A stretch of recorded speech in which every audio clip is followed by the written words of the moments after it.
He had a background. He comes from a very wealthy family, gets into early tech startup stuff. 9/11 happens. His fiancée is killed in the tower, so he devotes himself to the military, goes to 10th Mountain Division, is wounded overseas, comes back. But the whole point of all this is so he can find out information that the rest of us don't have, because the president doesn't have a security clearance. The president can look at anything that they want. President probably wouldn't pass a security check like the rest of us have to get in the military, or that FBI agents or CIA operatives have to get. So that was the whole point of the novel. So yes, the presidents do have access to really anything that they want, but they have to know what to ask for. So no one just walks in and says, "Here's all the secrets. What do you want to look at?" Give me aliens. You have to know. Yeah, exactly. Alien stuff. So if you have to actually know where to look, what to ask for, those sorts of things. And you can task people, of course, but if you don't know the questions to ask, then you don't get those kind of answers that you're looking for. So, it was definitely interesting. So it's a character that people really like. I believe I heard somewhere that maybe it's as soon as June 15th, but they're going to turn over all of what they know about UFOs. The government. Oh boy, is. Do we like this or not? Or are you gonna? Is everyone going to be so jaded that no one's going to care? Like I think they will. Speaking personally, I'm older than you guys. I grew up all around UFO talk and all movies about UFOs and lots of TV shows about UFOs and a lot of obsession with UFOs. Recently, some footage has come out taken from some ships and some planes about stuff that people are now confirming as UFOs, and I'm not that interested. I have no idea why. Yeah, short of an alien corpse, like, I don't know if I wanted to say, like, oh, something was spotted over so-and-so, like, eh. But I think I heard that June, for some reason I have the date June 15th in my head or something, but that the White House and the government was just going to go, we're going to turn over what we got. Now let's go down this conspiracy rabbit hole, because my first question is, why? Why now? What are they distracting us from? That's a good point. That is, we're all going to be like, whoa, somebody saw something one time. What are we not looking at that we should be looking Kamala at? Yeah. That's right. Or maybe there's a whole shitload of real scary UFO stuff, and they go, we're just going to give you everything we got, and it's a bunch of nothing. Right. Maybe then we're quelled. Yeah, I don't know. But imagine if this had come out in like 1985 or something like that. We would be so much more interested. Have a Geraldo special on it where he's going to unveil something. It'd be this whole thing. And now we're like, just add it to the list of craziness from the last year. We're totally. I'm with you. It's just like, okay, it's another thing. If I told my kids I have a UFO corpse, they wouldn't look up from their phone. Chris, can you find that date? Am I making that up? There's some proclamation that the government is going to share what they know. Well, he's looking for that. Sometimes they talk about these dates, and then like with the JFK stuff, I think Trump said he was going to there's still these files that have not been opened from the JFK assassination. And he had a date on the calendar, and he was going to open them up. And then I think he got a visit from a couple people from the CIA, who they always say, to protect sources and methods, we can't let this stuff out. So I think he let a couple of them open, but not everything. So it's crazy how that happens. They put these dates on, and then they don't follow up. They distract you with something else. To answer the question, as long as we're talking about presidents and military and everything, isn't it crazy how, considering the president's the commander in chief, how little military experience matters now in electing a president? He doesn't need any. None. He or she, Gina. That's right. Thank you. That's right. So, I was talking to a congressman yesterday, actually, about how the percentage, and he told me the percentage of people with military experience in Congress, and I think he said 13%, which surprised me. I thought it would be a lot lower, actually, these days, which is different. If you go back, it was a lot different. Obviously, after World War II, there's a lot more experience in there. So it is semi-shocking how many people get into. I shouldn't say it is shocking, because the people want that power and control, but how little they experience, real world experience, they actually have. What they understand is politics and power. They don't even understand the Constitution or the history behind why we have some of these amendments to the Constitution, or why we have some of the laws in place that we do, or some laws that maybe that aren't in place or shouldn't be in place. So the perspective that a lot of our elected leaders have is really based these days off tweets rather than on a deep dive into the requisite time, energy, and effort that they should be putting into the study of history, so they can apply those lessons going forward in a way that benefits the country. But instead, it's all about tweets and power these days. I would take, as a taxpayer, I would take you must have military experience and or have run a restaurant or a B&B for more than 19 months. I need some sort of boots on the ground. Right. Like running a restaurant. If you told me, oh, this guy ran a chain of restaurants for 10 years, I'd go, okay, that's a guy who understands budget and time and allocations, not like weird pie in the sky. Right. You know, I feel like omelets deserve a place. That's someone that's a real, there's inventory, then you got to deal. No one's buying it. 86 it. Yeah, you have to deal with the staff. Yeah. It's always a constant thing. The customer, the taxpayers got to be happy. Like I would take running that, and it made me think of that famous. I think it was a George McGovern thing where he was in politics for a long time, and then he got out and he got on the speaking circuit, and then he saved up his money, and then he went to go open a B&B. He went to go open a B&B, and it failed. And then when he was done, he was like, I wish I knew half the shit when I was a politician. I wouldn't have made all these rules. Oh, my God. Like, I didn't know what it was like to try to run a business. All I did was make rules for people who tried to run a business. Whew. But if I'd known then what I know now, I wouldn't have made all those rules. And either serving in the military in some capacity or running some sort of a business is not a bridge too far. It's not a lot to ask that somebody was somehow involved in military service or somehow managed a business.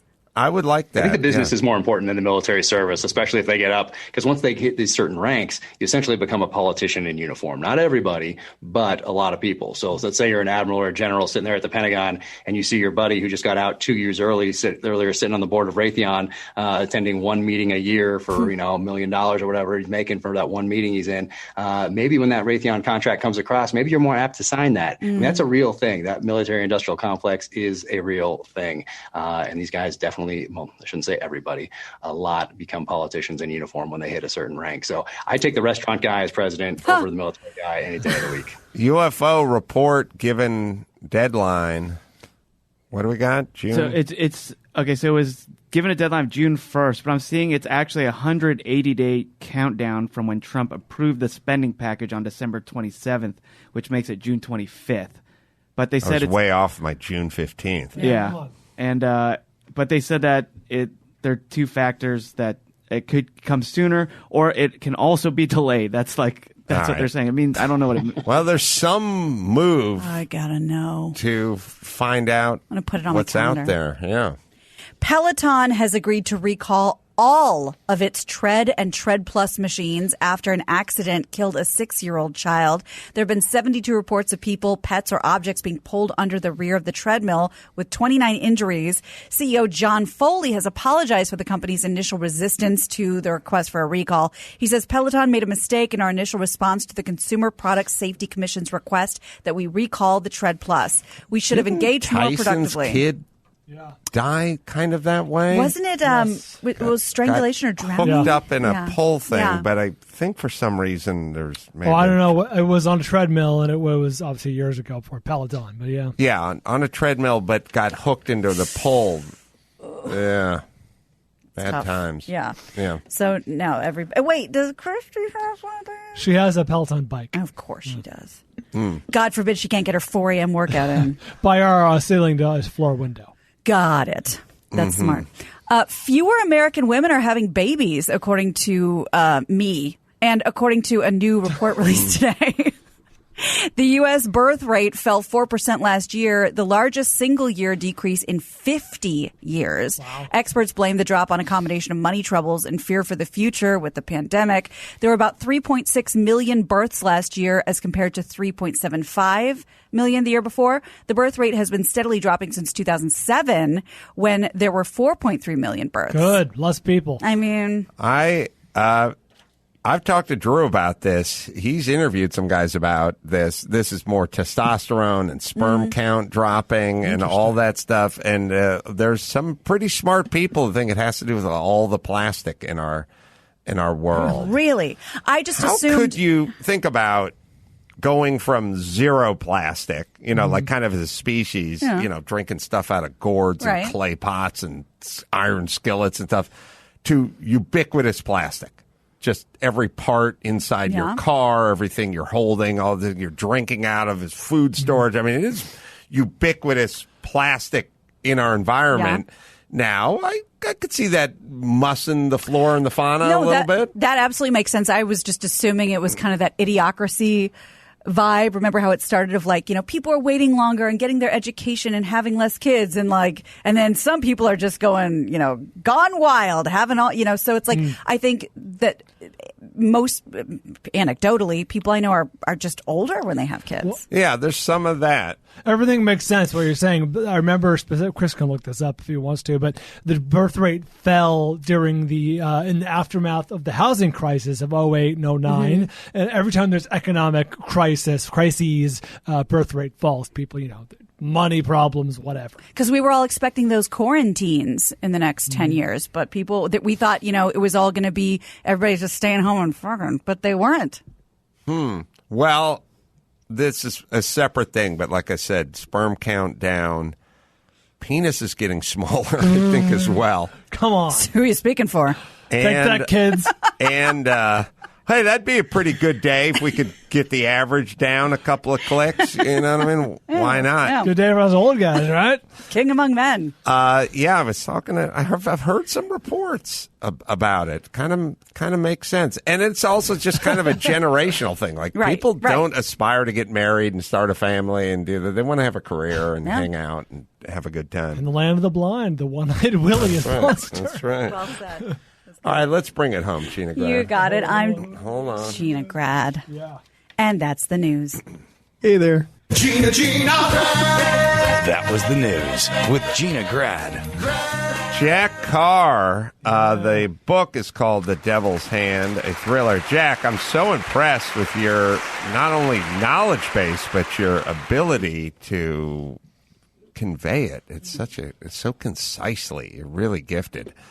Oh, thank you so much. And thank you for having me on. I was going to prepare for this conversation by going to watch The Hammer again, which is one of my favorites. I love that movie. So he's obviously a genius. My family to it. And the kids here later. So, but now I got to zip over and do my little Fox spot here. I'm in the studio right now, but thank you guys so much for having me on. It's thanks, an honor Jack. to be here. Loved it. We'll have you back, man. And thanks for enjoying The Hammer.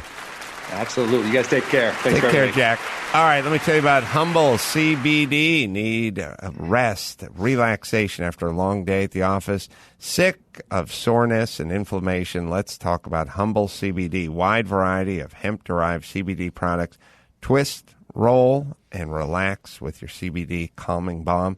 Or travel with their CBD twist and a tincture as well.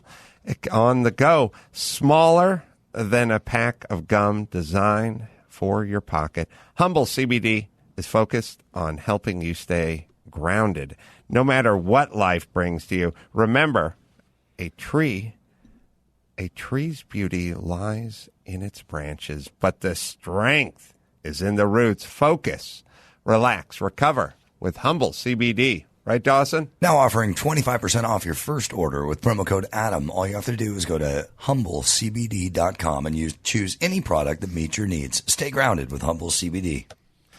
I have never met a Navy SEAL that I didn't like. Yeah. And I mean, this guy could be a professor. Like, he's really, really good at explaining this stuff. Yes. But there's just maybe as we get more sort of chaotic and unfocused, the kind of focus of SEALs. I love they're so, because think about it, it's the ultimate pragmatic job. Yeah. If you're not pragmatic, you're dead. Bolts. You will not come back if you're not being pragmatic. All right. Almost sold out Appleton, Wisconsin, Skyline Comedy Club. That's tonight and tomorrow. You can see if you can find a few tickets left. Dunnigan's going to be guesting on, or is going to be, guesting, I guess, on Saturday. Jam in the Van, we're all going to be there May 22nd out here in Los Angeles. Go to AdamCarolla.com for all the live shows and No Safe Space available now on Amazon Prime. Until next time, Adam Carolla for Gina Grad, Bald Brian, and Jack Carr saying mahalo. You really fucked me.